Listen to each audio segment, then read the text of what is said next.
से जौनपुर की इस धरा पर जौनपुर संसदीय क्षेत्र से जुड़े हुए मतदाताओं से अपील करने का अवसर प्राप्त हो रहा है।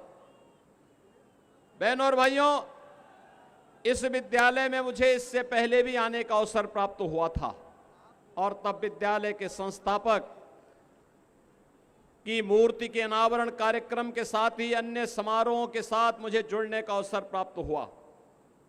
आज मुझे आप ही की इसी माटी के सपूत और जिन्होंने यहां पर एक सामान्य परिवार में जन्म लेकर के अपने परिश्रम से, अपने पुरुषार्थ से मुंबई में, महाराष्ट्र में अपनी एक पहचान बनाई, ऐसे कृपा शंकर के लिए, आपकी कृपा के लिए अपील करने के लिए आपके बीच में आना पड़ा है।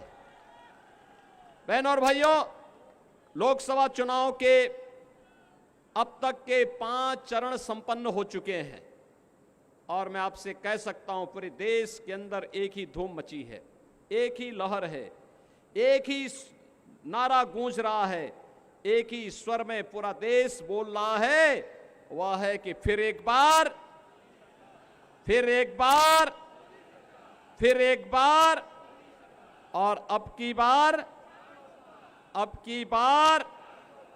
400 पार। 400 पार की बात होती है। बहनों और भाइयों, सबसे जो बुरी स्थिति होती है वो समाजवादी पार्टी की होती है, क्योंकि ये पार्टी तो एक क्षेत्रीय पार्टी है, कुल 60-62 सीटों पर चुनाव लड़ रही है और प्रदेश के बाहर मध्य प्रदेश में इसने खजुराहो में नामांकन किया तो प्रत्याशी अपना नामांकन ही गलत भर दिया और कोई लड़ने के लिए नहीं मिला। और अब तो समाजवादी पार्टी की और कांग्रेस की स्थिति क्या है ये आप देख रहे होंगे।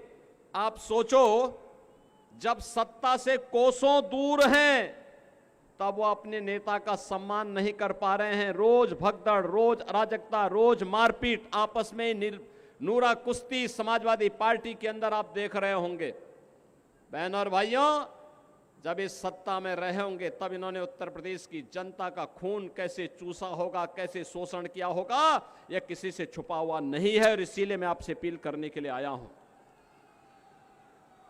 मैं इसीलिए आपसे अपील करने के लिए आया हूं।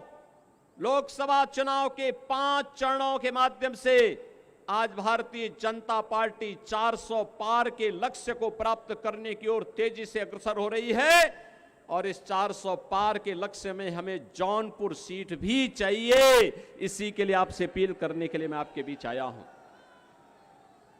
वैसे जनता जनार्दन स्वयं इसका जवाब दे रही है। जनता कह रही है 400 पार मोदी जी को इसलिए मिलेगा क्योंकि जनता की भावनाओं का उन्होंने सम्मान किया। तो ये सपा कांग्रेस के लोग पूछते हैं कौन सा सम्मान, तो जनता कहती है जो राम को लाए हैं हम उनको लाएंगे। तो राम को लाने वाले कौन हैं? मोदी जी। और 500 वर्षों का इंतजार समाप्त कराने वाले कौन हैं? मोदी जी। और बहनों और भाइयों, आपने देखा होगा, एक तरफ राम भक्त हैं जो राम के प्रति अपना सर्वस्व न्यौछावर करते हुए भारत को दुनिया की एक बड़ी ताकत बनाना चाहते हैं।